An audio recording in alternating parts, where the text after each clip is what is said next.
Hallelujah hallelujah, praise the Lord. সকলকে জয় যিশু।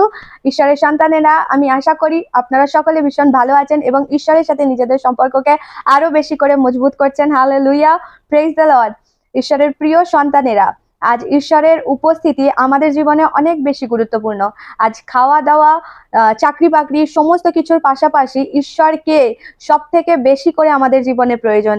আর বাদবাকি জিনিস আমরা জগতে থাকাকালীন যেমন আমাদের কাছে অত্যন্ত প্রয়োজনীয় বা গুরুত্বপূর্ণ হয়ে উঠেছে, ঠিক সেইভাবে আত্মিক পরিবেশে বা আত্মিক দুনিয়াতে সেই স্বর্গরাজ্যে যাওয়ার জন্য খ্রিস্টকে আমাদের জীবনে একেবারে ওতপ্রোতভাবে জড়িয়ে রাখাটা ভীষণভাবে গুরুত্বপূর্ণ। হালেলুয়া। কারণ বাক্য এক প্রকারে জানায় যে প্রভু যিশু বলছেন, আমি আসল দ্রাক্ষালতা আর তোমরা আমার ডালপালা।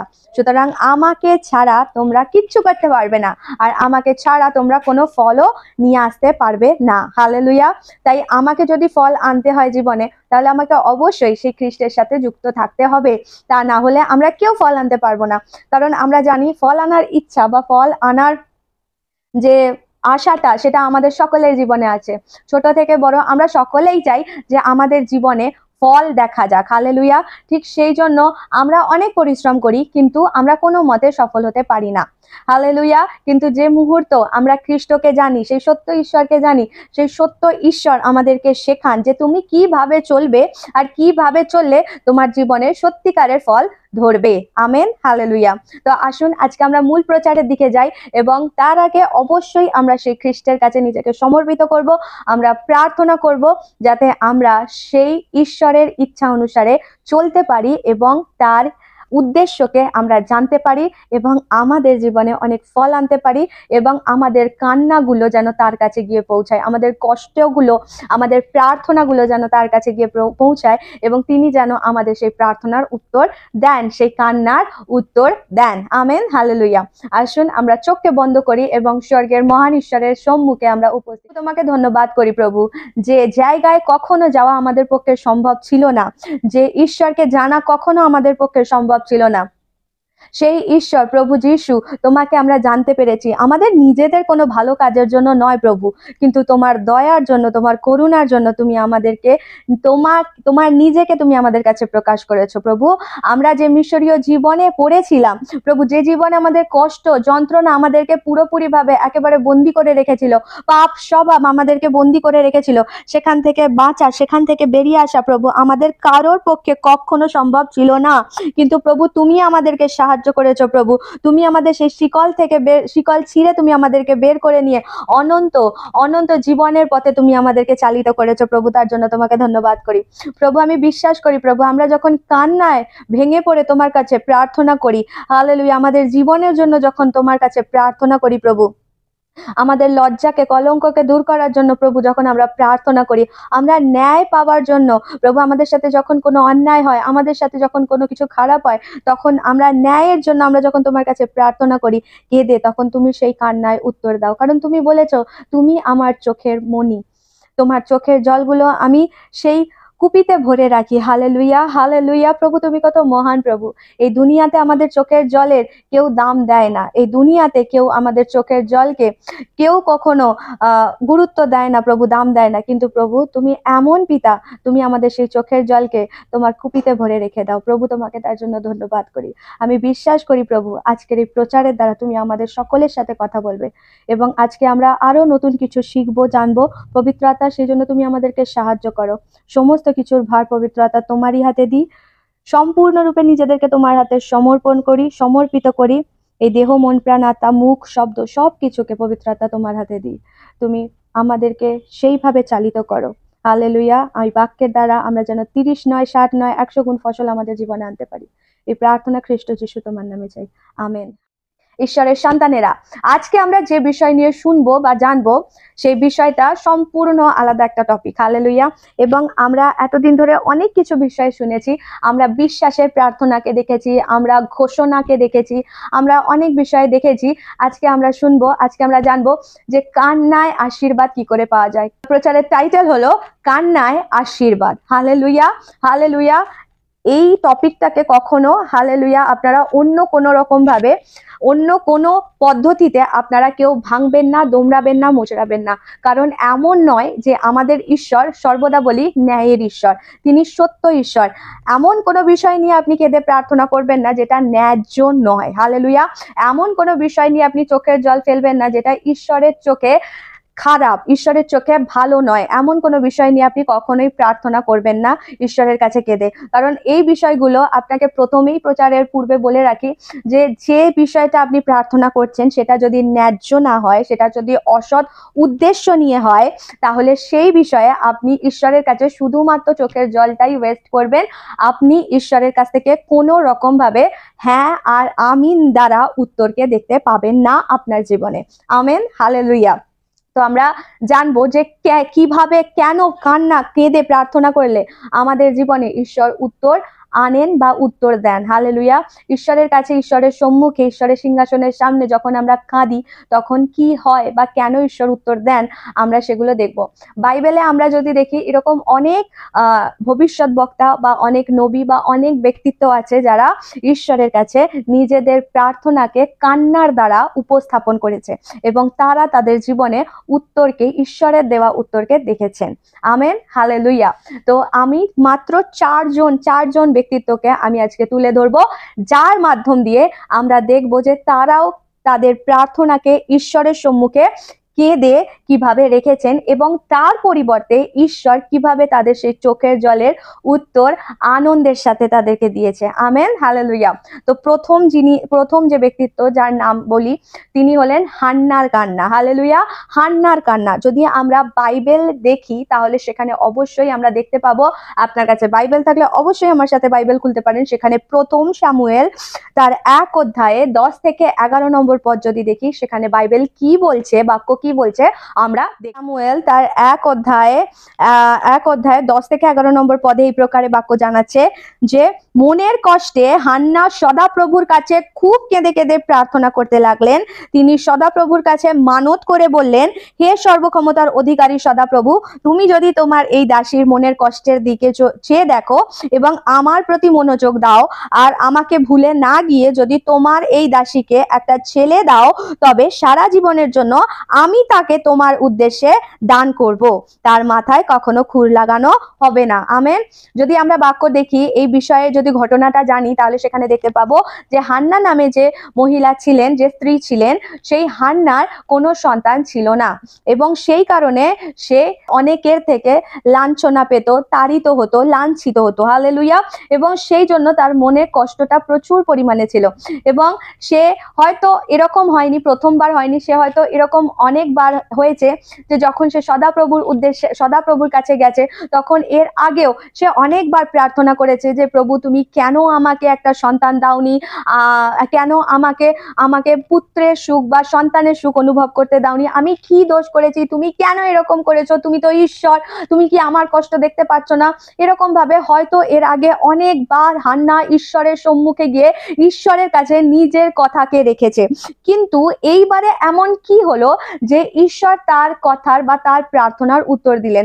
এবারে হান্না ডিসাইড করলো যে পূর্বে হয়তো আমি যখন সদাপ্রভুর কাছে গেছি তখন আমার প্রার্থনাগুলো আমি যেভাবে রেখেছি হয়তো সেটা সদাপ্রভুর কাছে ভালো লাগেনি, কিন্তু এবার সে কি করলো, এবার সে কোনো রকম ভাবে সদাপ্রভুকে কোনো দোষারোপ না করে, সদাপ্রভুর কাছে কোনো রকম জোর জুলুম না করে, সে অত্যন্ত নম্রতার সাথে সে কি করলো, সদাপ্রভুর কাছে গেল এবং সে যখন সদাপ্রভুর কাছে গিয়ে কি করলো, সে কাঁদলো। একটা মানুষের যখন মনের মধ্যে প্রচুর পরিমাণে কোনো বিষয় নিয়ে কষ্ট থাকে বা কোনো বিষয় তার জীবনে এমন আছে যেটার দরুন তাকে বারবার আঘাত পেতে হচ্ছে, সেটা জগতের দিক থেকে হোক বা পারিবারিক দিক থেকে হোক, তখন সেই ব্যক্তি কি করে, তার কষ্টটাতে সে ভেতরে জমিয়ে রেখে দেয়। কিন্তু যখন সে সদাপ্রভুর কাছে যাবে, যখন সে ঈশ্বরের কাছে যাবে, তখন সে যেন তার অন্তরটা ঈশ্বরের কাছে ঢেলে দেয়। হালেলুয়া। আমরা দেখেছি কোনো জলকে যতক্ষণ পর্যন্ত সেই গ্লাসের মধ্যে বা পাত্রের মধ্যে রাখা হবে ততক্ষণ পর্যন্ত সেই জলটা সেই পাত্রেই থাকবে, কিন্তু যখন সেটাকে ঢেলে দেওয়া হবে তখন সেটা গড়িয়ে গড়িয়ে বয়ে যেতে লাগবে। ঠিক সেইভাবে আমরাও যখন আমাদের মনের কষ্টকে নিয়ে ঈশ্বরের উদ্দেশ্যে যাব, ঈশ্বরের কাছে যাব, তখন যেন আমরা সেটাকে আমাদের মধ্যে জমিয়ে না রাখি। হান্নাও ঠিক সেই রকম করেছিল, যখন সে ঈশ্বরের কাছে গেল এইবারে ঠিক আর আগের মতো করলো না। এবারে সে কি করলো, সে সম্পূর্ণ হৃদয় নিয়ে, সম্পূর্ণ অন্তর দিয়ে তার মনের মধ্যে যে কষ্টটা ছিল, সে সেই কষ্টটা সদাপ্রভুর কাছে চোখের জলের সাথে হাউ হাউ করে কাঁদতে কাঁদতে সে কি করছিল, ফুপিয়ে ফুপিয়ে, সে এতটাই সেই কষ্টের ভারে জর্জরিত হয়ে গেছিল, সে তার দরুন সে কি করছিল, কান্না কাঁদতে কাঁদতে সে কি করলো, সদাপ্রভুর কাছে নিজের সেই প্রার্থনার বিষয়টা, নিজের সেই কষ্টের বিষয়টা, যে সত্যিকারের তার জীবনে, যেটার জন্য তার জীবনে আশীর্বাদ ছিল না, তার জীবনে সুখ ছিল না, তাকে বারবার যেটার জন্য লোকের কাছ থেকে তাড়না খেতে হচ্ছিল, লাঞ্ছনা খেতে হচ্ছিল, বারবার তাকে খোঁটা পেতে হচ্ছিল, ঠিক সেই কারণটা সে কি করলো, সদাপ্রভুর কাছে সম্পূর্ণরূপে সমস্ত শক্তি দিয়ে সে ঈশ্বরের কাছে ঢেলে দিল। Hallelujah, hallelujah. এবং সে আরেকটা কি করলো, সে এটা বললো যে যে আশীর্বাদটা তুমি আমাকে দেবে প্রভু, সেটা কিন্তু আমি নিজের জন্য আমি রাখবো না। হালেলুয়া। সেটা আমি লুকিয়ে রাখবো না, বা নিজের স্বার্থের জন্য সেটাকে আমি একেবারে সবার থেকে আলাদা করে রাখবো না। সে কি করলো, সে বলল, হান্না বলল যে তুমি যদি আমাকে একটা, তোমার এই দাসীকে যদি একটা ছেলে দাও, তবে সারা জীবনের জন্য আমি তাকে তোমার উদ্দেশ্যে দান করব। Amen, hallelujah. এখানে কত নম্রতার সাথে হান্না বলছে, নিজেকে একেবারে সম্পূর্ণরূপে নিঃস্ব করে বলছে যে তুমি যদি আমাকে আমার লজ্জাকে দূর করে দাও, এবং তুমি যদি আমাকে আমার গর্বে একটা ফল দাও, সেটা কিন্তু আমি নিজের জন্য রাখবো না প্রভু, সেটা আমি তোমার উদ্দেশ্যেই দান করবো। Hallelujah, hallelujah. এবং যখন সে এই প্রকারে প্রার্থনা করলো সদাপ্রভুর কাছে চোখের জলের সাথে, তখন ঈশ্বর কি করলেন, আমরা সেই এক অধ্যায়ে, প্রথম অধ্যায়তেই দেখতে পাবো। সেই এক অধ্যায় থেকে সেটা 2 অধ্যায়ে যায়নি, সেই প্রথম অধ্যায়তেই এখানে দেখতে পাবো যে প্রথম অধ্যায় 19 থেকে 20 নম্বর পদ এই প্রকারে জানাচ্ছে, পরের দিন ভোরে তারা ঘুম থেকে উঠে উপাসনা ঘরে গিয়ে সদাপ্রভুর উপাসনা করলেন। তারপর তারা রামায় তাদের নিজেদের বাড়িতে ফিরে গেলেন। পরে ইলকানা তার স্ত্রী হান্নার সঙ্গে মিলিত হলেন, আর সদাপ্রভুও হান্নার দিকে মনোযোগ দিলেন। তাতে হান্না গর্ভবতী হলেন, এবং সময় হলে তার একটি ছেলে হলো। আমি সদাপ্রভুর কাছ থেকে তাকে চেয়ে নিয়েছি। এই বলে হান্না ছেলেটির নাম রাখলেন শমুয়েল। হালেলুয়া। অর্থাৎ আমরা যখন আমাদের নিজেদের অন্তরকে ঢেলে দিচ্ছি ঈশ্বরের কাছে, তখন আমরা যে প্রার্থনা করছি সেটা যেন অবশ্যই অবশ্যই সেটা যেন ন্যায্য হয়, সৎ হয়। হালেলুয়া। এবং যে বিষয়টা চাইছি সেটা যেন আমার নিজের স্বার্থের জন্য না হয়, সেটা যেন ঈশ্বরের মহিমার জন্য আর ঈশ্বরের লাভের জন্য হয়। হালেলুয়া। ঈশ্বরের উদ্দেশ্যে, ঈশ্বরকে খুশি করবার জন্য হয়, ঈশ্বরের ইচ্ছাকে পূর্ণ করবার জন্য হয়। হালেলুয়া। কারণ সে সময় ঈশ্বরের এমন একজন নবী প্রয়োজন ছিল যে তার ইচ্ছা অনুসারে চলবে। ঈশ্বর কাউকে এমন খুঁজে পাচ্ছিলেন না যে তার ইচ্ছা অনুসারে, তার ইচ্ছা মতো কাজ করবে, তার ইচ্ছা মতো বলবে, তিনি যেটা বলবেন সেটাই তার লোকেদেরকে বলবে, এমন একজন নবীকে তিনি খুঁজছিলেন। ঠিক সেই সময়ে হান্না এই বলে প্রার্থনা করলো যে তুমি আমাকে যে ছেলে দেবে আমি সেটা তোমাকে দিয়ে দেবো। হালেলুয়া। তার পরবর্তীতে ঈশ্বর সেই কান্না শুনে সদাপ্রভু কি করলেন, হান্নার দিকে মনোযোগ দিলেন, এবং তার পরবর্তীতে তার গর্ভে ফল এলো। এবং যেই মুহূর্তে সেই ফল এলো, হান্না কিন্তু সেটাকে লুকিয়ে রাখেনি। হান্না তার প্রতিজ্ঞা মতো সেটা ঈশ্বরের কাছে সমর্পিত করে সেই শমুয়েলকে, এবং তার পরিবর্তে আমরা দেখি হান্নার আরো সন্তান হয়েছিল। Hallelujah, hallelujah. অর্থাৎ ঈশ্বরের কাছে আপনি যেটা চাইছেন সেটা ঈশ্বর দেওয়ার পরে, আপনি কেঁদে প্রার্থনায় সেটা পাওয়ার পরে, আপনি সেই ব্লেসিংটাকে নিজের জন্য না রেখে সেটা ঈশ্বরের উদ্দেশ্যে দিয়ে দিন। তাহলে ঈশ্বর তার দরুন আপনাকে আরো ফলবন্ত করবেন, আরো আশীর্বাদ দেবেন। আমেন। এর পরবর্তীতে আমরা যদি দেখি, তাহলে সেখানে দেখতে পাবো দাউদের কান্না। হালেলুয়া। সেকেন্ড পয়েন্ট হলো দাউদের কান্না। আমরা যদি দেখি যে আমরা গীত সংগীতা পড়লে সেখানে সম্পূর্ণ অনেকটাই দেখতে পাবো যে দাউদ কিভাবে ঈশ্বরের কাছে প্রার্থনা করছিলেন। হালেলুয়া। দাউদ যখন পাপে পড়েছিল, দাউদ যখন শত্রুদের দ্বারা অ্যাটাকে আসছিল, দাউদ যখন অনেক ক্ষেত্রে যখন একা হয়ে গেছিল, তখন আমরা দেখেছি দাউদ কিভাবে সদাপ্রভুর কাছে প্রার্থনা করেছেন, এবং সদাপ্রভু তার প্রার্থনার উত্তর দিয়েছেন। গীত সংগীতাটা পড়লে আমরা সম্পূর্ণরূপে জানতে পারবো। ঠিক সেই রকম ভাবে গীত সংগীতার একটা চ্যাপ্টারকে তুলবো। 142 নম্বর অধ্যায়টা যদি আমরা দেখি গীত সংগীতায়, তাহলে সেখানে দেখতে পাবো, বলছে, আমি চিৎকার করে সদাপ্রভুর কাছে কাঁদছি, আমি জোরে জোরে সদাপ্রভুর কাছে মিনতি করছি, আমার দুঃখের কথা আমি তার সামনে ঢেলে দিচ্ছি, আমার কষ্টের কথা তার সামনে বলছি। যখন আমি নিরাশ হয়ে পড়ি, তখন তুমি আমার জীবনের পথ সম্বন্ধে জানো। আমার চলার পথে লোকে আমার জন্য গোপনে ফাঁদ পেতে রেখেছে। আমার ডান পাশে তাকিয়ে দেখো, আমাকে চেনে এমন কেউ নেই, আমার পালাবার স্থান নেই। কেউ আমার প্রাণের জন্য চিন্তা করে না। হে সদাপ্রভু, আমি তোমার কাছেই কেঁদেছি। আমি বলেছি, তুমি আমার আশ্রয়, এই পৃথিবীতে তুমি আমার সম্পত্তি। আমার কান্নায় তুমি কান দাও, কারণ আমি খুব অসহায় হয়ে পড়েছি। আমাকে যারা তাড়া করছে তাদের হাত থেকে তুমি আমাকে বাঁচাও, কারণ তারা আমার চেয়ে শক্তিশালী। জেলখানায় থাকবার মতো এই অবস্থা থেকে তুমি আমাকে উদ্ধার করো, যাতে আমি তোমার গৌরব করতে পারি। ঈশ্বর ভক্ত লোকেরা আনন্দে আমাকে ঘিরে থাকবে, কারণ তুমি আমার মঙ্গল করবে। Amen, hallelujah. আমরা যখন দেখি যে শাউল দাউদকে যখন তাড়া করছিল, তার প্রাণের পিছনে পড়ে গিয়েছিল, তখন অদুল্লামের গুহাতে দাউদ কি করেছিল? আশ্রয় নিয়েছিল। হালেলুয়া। ঠিক সেই সময় দাউদ এইভাবে ঈশ্বরের কাছে এই মিনতিটা করছিল। হালেলুয়া। 142 অধ্যায় যে আমরা দাউদের প্রার্থনাটা দেখি, সেই প্রার্থনাটা সেই অদুল্লামের গুহায় যখন লুকিয়েছিল সেই সময় দাউদ করছিল। তখন দাউদ কি করছে? নিজেকে সম্পূর্ণভাবে ঈশ্বরের কাছে সমর্পিত করে দিচ্ছে এবং দাউদ জানাচ্ছে যে ঈশ্বর, আমি দুর্বল, আমাকে সাহায্য করার মতো কেউ নেই। দেখো, আমার শত্রুরা আমার থেকে অনেক শক্তিশালী, তারা আমার পেছনে ছুটে তাড়া করছে। আমি তোমার কাছে কাঁদছি আর এদের সাহায্য প্রার্থনা করছি। আমাকে বাঁচাবার কেউ নেই, আমার ডান পাশে কেউ নেই, আমার বাঁ পাশে কেউ নেই। প্রভু, আমি তোমাকে ডাকছি, আমাকে তুমি সাহায্য করো। এবং তার পরবর্তীতে আমরা যদি দেখতে পাবো যে দাউদ অত্যন্ত বিশ্বস্ততার সাথে আর অত্যন্ত আশা নিয়ে ঈশ্বরের কাছে কেঁদে প্রার্থনা করছে, কারণ দাউদ জানে যে ঈশ্বর সেই গলিয়তকে মারতে সাহায্য করেছেন, সেই ঈশ্বর অবশ্যই তাকে তার লজ্জা থেকে, তার শত্রুদের হাত থেকে অবশ্যই তাকে উদ্ধার করবেন। তাই জন্য সেই দাউদ কি করছে? সেই ঈশ্বরের কাছে সম্পূর্ণটা নিজেকে ঢেলে দিয়ে কেঁদে প্রার্থনা করছে, আর সে বিশ্বাস রাখছে যে সেই ঈশ্বর, যে ঈশ্বরকে আমি ডাকছি, তিনি আমাকে অবশ্যই এদের হাত থেকে উদ্ধার করবেন। Amen, hallelujah.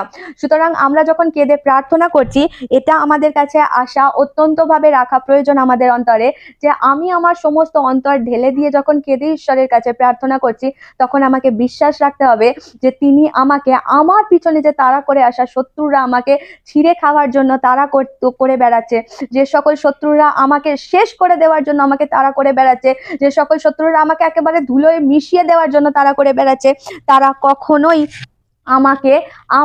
আমার উপর তাড়া করে আমার উপর জয়ী হতে পারবে না। কারণ আমি যদি কোনো পাপ না করে থাকি, আমি যদি তার কোনো ক্ষতি না করে থাকি, তাহলে যারা আমার পিছনে তাড়া করে আসছে, আমি যদি হাঁটু পেতে চোখের জলের সহিত আমি সেই সদাপ্রভুর কাছে আমার সম্পূর্ণ দুর্বলতা নিয়ে যদি ঢেলে দিয়ে তাকে প্রার্থনা করি, তাহলে তিনি আমার ঢাল হয়ে আমাকে সেই শত্রুদের হাত থেকে রক্ষা করবেন। Amen, hallelujah. এবং সদাপ্রভু সেটাই করেছিলেন। আমরা পরবর্তীতে দেখেছি যে দাউদ পরে সেই রাজার সিংহাসনেই বসেছিল। হালেলুয়া। এবং যারা তার পিছনে তাড়া করে আসছিল, তাদের কোনো চিহ্নই ছিল না। হালেলুয়া। তাই আজ যদি আপনি ইনসিকিউরিটিতে আছেন, আজ যদি আপনি ইনসিকিউর অবস্থায় আছেন, আজ যদি আপনি ভয়ে আছেন, আজ যদি আপনার পিছনে কোনো শত্রুপক্ষ তাড়া করে আসছে, কেউ যদি আপনার প্রাণকে নেওয়ার জন্য তাড়া করে আসছে, আপনি সম্পূর্ণরূপে সমস্তটা দিয়ে ঈশ্বরের কাছে নিজেকে ঢেলে দিন এবং চোখের জলের সাথে প্রার্থনা করুন।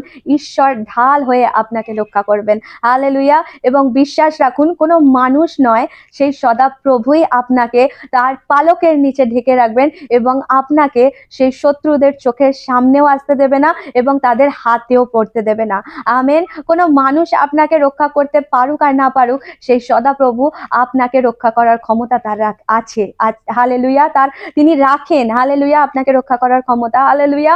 কারণ তিনি সমস্ত জগৎকে যদি ধরে রেখেছেন, তাকে যদি সৃষ্টিকে যদি তিনি রক্ষা করছেন, তাহলে আপনি আর আমি সেই সৃষ্টির মধ্যে সব থেকে শ্রেষ্ঠ সৃষ্টি। হালেলুয়া। তাহলে তিনি আমাদেরকে কেন আমাদের শত্রুর হাতে ফেলে দেবেন? পরবর্তীতে যদি আমরা দেখি, তাহলে সেখানে দেখতে পাবো যে হিজকিয়ের কান্না। তাহলে আমরা যদি দেখি যে দ্বিতীয় রাজাবলী 20 অধ্যায় 2 থেকে 3 নম্বর পদ ওই প্রকারে জানাচ্ছে যে এই কথা শুনে হিজকিয় দেওয়ালের দিকে মুখ ফিরিয়ে সদাপ্রভুর কাছে প্রার্থনা করে বললেন, হে সদাপ্রভু, তুমি মনে করে দেখো আমি তোমার সামনে কেমন বিশ্বস্তভাবে ও সমস্ত অন্তরের ভক্তি দিয়ে চলাফেরা করেছি এবং তোমার চোখে যা ঠিক তা করেছি। এই বলে হিজকিয় খুব কাঁদতে লাগলেন। Amen, hallelujah. এই বাক্য অনুসারে আমরা যদি দেখি, তাহলে এই ঘটনাটা কি হয়েছিল, যে হিজকিয় যে ছিলেন রাজা, সেই হিজকিয় অসুস্থ হয়ে গিয়েছিলেন এবং সেই অসুস্থতার দরুন তার মৃত্যু ঘনিয়ে এসেছিল এবং তিনি সেই মৃত্যু থেকে উদ্ধার পাওয়ার জন্য, বাঁচবার জন্য সে কি করেছিল? সদাপ্রভুর কাছে নিজেকে ঢেলে দিয়েছিল। হালেলুয়া। সদাপ্রভুর কাছে চোখের জলের সাথে প্রার্থনা করেছিল এবং সে সদাপ্রভুকে বলেছিল যে আমি কি ভালো কাজগুলো করেছি, যে সকল কাজগুলো তোমার ইচ্ছা অনুসারে করেছি, আমি জীবিত থাকা অবস্থায়, আমি সুস্থ থাকা অবস্থায়, সেগুলো সব তোমার চোখের সামনে সেগুলোকে আনা হোক, সেগুলোকে তুমি মনে করো প্রভু, আর তুমি আমার কান্নাকে শোনো প্রভু। হালেলুয়া। তাই অসুস্থতার অবস্থাতেও যদি ওষুধ কাজ করছে না, যদি ডক্টর কাজ করছে না, যদি হসপিটাল, নার্সিংহোম কোনো কিছুই যদি আপনাকে বাঁচাতে পারছে না, তাহলে সেই সদাপ্রভুর কাছে আপনি চোখের জলের সাথে প্রার্থনা করুন। হালেলুয়া। তিনি উত্তর দেওয়ার ঈশ্বর, তিনি সুস্থ করবার ঈশ্বর। হালেলুয়া। এবং তখন হিজকিয়া যখন সদাপ্রভুর কাছে এই প্রকারে কাঁদতে শুরু করলো, কেঁদে প্রার্থনা করতে শুরু করলো, তার পরবর্তীতে যদি আমরা দেখি তাহলে সেখানে দেখতে পাবো 4 থেকে 6 যদি দেখি তাহলে সেখানে দেখতে পাবো তার নবীকে দিয়ে হিজকিয়াকে এই বলতে পাঠিয়েছিলেন যে তুমি কিন্তু আর বাঁচবে না, তুমি যা ঠিকঠাক করবার, তুমি যা রাজত্ব তোমার ভাগ করবার, তুমি যা কিছু করবার, সেগুলো সবকিছু এখনই ঠিকঠাক করে নাও। তুমি কাকে কি সম্পত্তি দেবে, কাকে কি উত্তরাধিকারী করবে, তুমি সবকিছু ঠিক করে নাও। জিসাইওকে দিয়ে, সদাপ্রভু তার ভবিষ্যৎ বক্তাকে দিয়ে হিজকিয়া রাজাকে বলতে পাঠিয়েছিলেন। কিন্তু যেই মুহূর্তে জিসাইও সেই হিজকিয়াকে এই সকল ঘটনার কথা বলল, তখন হিজকিয়া এই সকল ঈশ্বরের বাক্য বলল, তখন হিজকিয়া কি করলো? সেই মুহূর্তেই কেঁদে প্রার্থনা করতে শুরু করে দিল ঈশ্বরের কাছে। তারপরে যখন সেই কান্নার সহিত প্রার্থনা ঈশ্বরের সম্মুখে হিজকিয়া রাখলো, সেই জিসাইও যখন বলে সে যখন বেরিয়ে যাচ্ছিল, তখন বাক্য এই প্রকারে বলছে যে জিসাইও রাজবাড়ির মাঝখানের উঠান পার হয়ে যেতে না যেতেই সদাপ্রভুর এই বাক্য তার কাছে প্রকাশিত হলো, তুমি ফিরে গিয়ে আমার লোকেদের নেতা হিজকিয়াকে বলো যে তার পূর্বপুরুষ দাউদের ঈশ্বর সদাপ্রভু এই কথা বলছেন, আমি তোমার প্রার্থনা শুনেছি ও তোমার চোখের জল দেখেছি, আমি তোমাকে সুস্থ করব। এখন থেকে 3 দিনের দিন তুমি সদাপ্রভুর ঘরে যাবে। তোমার আয়ু আমি আরো 15 বছর বাড়িয়ে দিলাম, আর আসিরিয়ার রাজার হাত থেকে আমি তোমাকে ও এই শহরকে উদ্ধার করব। আমার জন্য ও আমার দাস দাউদের জন্য আমি এই শহরকে রক্ষা করব। আমেন। হালেলুয়া। অর্থাৎ ঈশ্বর যে ভবিষ্যৎ বক্তার, যে নবীর মুখ দিয়ে তিনি বলে পাঠিয়েছিলেন হিজকিয়াকে যে তুমি মারা যাবে, তুমি আর ভালো হতে পারবে না, তোমার যা কিছু করবার তুমি এখন করে দাও, সেই হিজকিয়া যখন সেই কথা শুনে ঈশ্বরের কাছে প্রার্থনা করতে বসলেন, কাঁদতে বসলেন, তখন ঈশ্বর সেই কান্না শুনলেন এবং দেখলেন। তখন তিনি যে নবীকে পাঠিয়েছিলেন তাকে বলবার জন্য, সেই নবীর সাথেই আবার কথা বলে ঈশ্বর কি করলেন? তাকে বললেন তুমি যাও, গিয়ে তাকে আশীর্বাদ করো, আমি তার আয়ু, যেখানে সে মারা যাওয়ার সম্ভাবনা ছিল, তার আয়ু আমি আরো 15 বছর বাড়িয়ে দিলাম। এবং শুধু তার আয়ু বাড়ালাম না, এবং তাকে আর তার রাজত্বকে আমি বিরোধী যে পক্ষ আছে তার হাত থেকেও আমি রক্ষা করব। আমেন। হালেলুয়া। তাই আজ যদি আপনি অসুস্থতায় আছেন, আর যদি আপনার মনে ভয় হচ্ছে যে আপনার জীবনটা শেষ হয়ে যাবে এবং আপনার শত্রুপক্ষ আপনাকে কবজা করে নেবে, আপনার সব কিছুকে ধ্বংস করে নেবে, তাহলে আজ ঈশ্বরের বাক্য আপনাকে জানাতে চায় যে আপনি যদি ঈশ্বরের কাছে কেঁদে প্রার্থনা করেন, আপনি যদি ঈশ্বরের সম্মুখে আপনার সমস্ত চিত্ত দিয়ে আপনি যদি সততার সাথে কেঁদে প্রার্থনা করেন, তাহলে ঈশ্বর আপনার সুস্থতাকে দিতে চলেছেন, ঈশ্বর আপনার আয়ুকে বৃদ্ধি করতে চলেছেন, এবং ঈশ্বর আপনাকে ও আপনার সমস্ত কিছুকে সেই শত্রুর হাত থেকেও রক্ষা করতে চলেছেন। আমেন। এবং লাস্ট আর 4th পয়েন্ট যদি দেখি তাহলে দেখতে পাবো সেই ব্যক্তিত্ব যিনি সত্যি, যার কথা বলে শেষ করা যাবে না, যিশুর কান্না। হালেলুয়া। আমি বলেছি বাইবেলে এমন অনেকজন আছে যার বিষয়ে আপনি পড়লে জানতে পারবেন, বাইবেলটা, ঈশ্বরের বাক্যটা, যে কিভাবে মানুষ ঈশ্বরের কাছে নিজেকে সম্পূর্ণরূপে সমর্পিত করে ঈশ্বরের কাছে প্রার্থনা করে তাদের বিপরীত পরিস্থিতি থেকে, প্রতিকূল পরিস্থিতি থেকে তারা উদ্ধার পেয়েছে। ঠিক সেইভাবে আমরা যদি দেখি যে যিশুর কান্না, তাহলে সেখানে দেখতে পাবো বাইবেলের বাক্য বলছে যোহন তার 11 অধ্যায়ে 34 থেকে 35 নম্বর পদ যদি আমরা দেখি, তাহলে বাক্য এই প্রকারে জানাচ্ছে, তাদের বললেন লাজারকে কোথায় রেখেছো? তারা বলল প্রভু এসে দেখুন। তখন যিশু কাঁদলেন। হালেলুয়া। হালেলুয়া। আমরা দেখেছি যে যিশু যখন লাজারের কাছে গিয়েছিলেন, তখন সবাই তার কাছে ছুটে আসে, এবং মার্থা যিশুকে অনেক আকুতি মিনতি করতে থাকে এবং যিশুকে অনেক কিছু বলতে থাকে যে প্রভু আপনি যদি এখানে থাকতেন তাহলে হয়তো আমার ভাই মরতো না, তাহলে হয়তো লাজার কখনো মরে যেত না। আপনি যদি এখানে থাকতেন আমার ভাই এই অসুস্থতা থেকে মুক্তি পেয়ে যেত। আপনি যদি এখানে থাকতেন আমাদের এই দিনটা আজকে দেখতে হতো না। আর এই সকল কথা শুনে, এই সকল কষ্ট দেখে যখন মার্থা যিশুর কাছে এইভাবে কাঁদছিল, তখন যিশুও তার কষ্টটা ধরে রাখতে পারেনি, তার কষ্টটা দেখতে পারেনি। সেই মুহূর্তে যিশুও অস্থির হয়েছিলেন ভেতরে ভেতরে। তিনি ঈশ্বর ছিলেন কিন্তু তিনি মানুষও ছিলেন। হালেলুয়া। তাই আপনার যদি যা কিছু কষ্ট হচ্ছে আপনি জানবেন তার আগে সেই যিশু সমস্ত কিছুটা সহ্য করেছেন, সেই যিশু সমস্ত কিছুটা ফিল করেছেন। হালেলুয়া। তাই তিনি আপনাকে আর আপনার কষ্টটা খুব ভালোভাবে জানেন আপনি কিসের মধ্যে দিয়ে যাচ্ছেন। আমেন। তাই যিশু সেই সময় কি বলছেন, যিশুও কাঁদলেন। হালেলুয়া। এবং যখন যিশু কাঁদলেন তখন কি হলো? হালেলুয়া। আমরা বাক্য যদি দেখি তাহলে সেখানে দেখতে পাবো 11 অধ্যায়ে 41 থেকে 44 নম্বর পদ। তখন লোকেরা পাথরখানা সরিয়ে দিল। যিশু উপরের দিকে তাকিয়ে বললেন, পিতা, তুমি আমার কথা শুনেছ বলে আমি তোমাকে ধন্যবাদ দিই। অবশ্য আমি জানি সব সময়ই তুমি আমার কথা শুনে থাকো, কিন্তু যে সব লোক চারপাশে দাঁড়িয়ে আছে তারা যেন বিশ্বাস করতে পারে যে তুমি আমাকে পাঠিয়েছো, সেই জন্যই এই কথা বললাম। এই কথা বলবার পরে যিশু জোরে ডাক দিয়ে বললেন, লাজার, বের হয়ে এসো। যিনি মারা গিয়েছিলেন তিনি তখন কবর থেকে বের হয়ে আসলেন। তার হাত পা কবরের কাপড়ে জড়ানো ছিল এবং তার মুখ রুমালে বাঁধা ছিল। যিশু লোকেদের বললেন, ওর বাঁধন খুলে দাও আর ওকে যেতে দাও। আমেন। যখন যিশু কাঁদলেন তখন সেই স্বর্গরাজ্য কেঁপে উঠল। যখন যিশু কাঁদলেন তখন স্বর্গরাজ্যে তার চোখের জলের দরুন উত্তর অলরেডি আসবার জন্য সবকিছু লাইনে লেগে গিয়েছিল। হালেলুয়া। যখন তিনি কাঁদলেন তখন পিতাও তিনি অলরেডি রেডি হয়েছিলেন যে যখনই যিশু কবরের কাছে যাবে, যখনই যিশু বলবে তখনই অটোমেটিক্যালি লাজারের মধ্যে সেই জীবনকে দিয়ে দেওয়া হবে। হালেলুয়া। যিশু যখন কাঁদলেন তখন সমস্ত কিছুতে জীবন আসলো। তখন সেই মৃত জিনিসের ওপর, মৃত ব্যক্তির ওপরেও জীবন চলে এলো। হালেলুয়া। যদি যোহনে দেখি তাহলে সেখানে দেখতে পাবো যে যখন 15, 16, 17 এই 3টে অধ্যায় যদি দেখি তাহলে সেখানে আমরা দেখতে পাবো যে প্রভু কি প্রকারের শিষ্যদেরকে জানাচ্ছিলেন, অর্থাৎ তার নিজের লোকেদের, অর্থাৎ আমাদেরকে শিক্ষা দিচ্ছিলেন। এবং তিনি যখন শিষ্যদের জন্য প্রার্থনা করছিলেন তখন তিনি কিভাবে কষ্টের সহিত মনে ভার নিয়ে ঈশ্বরের কাছে জানাচ্ছিলেন। হালেলুয়া।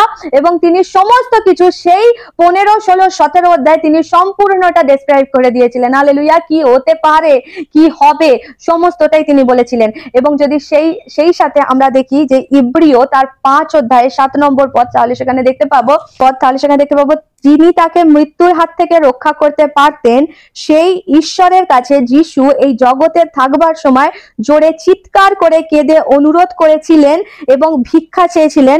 তার ভক্তির সঙ্গে বাধ্যতা ছিল বলে ঈশ্বর তার প্রার্থনা শুনেছিলেন।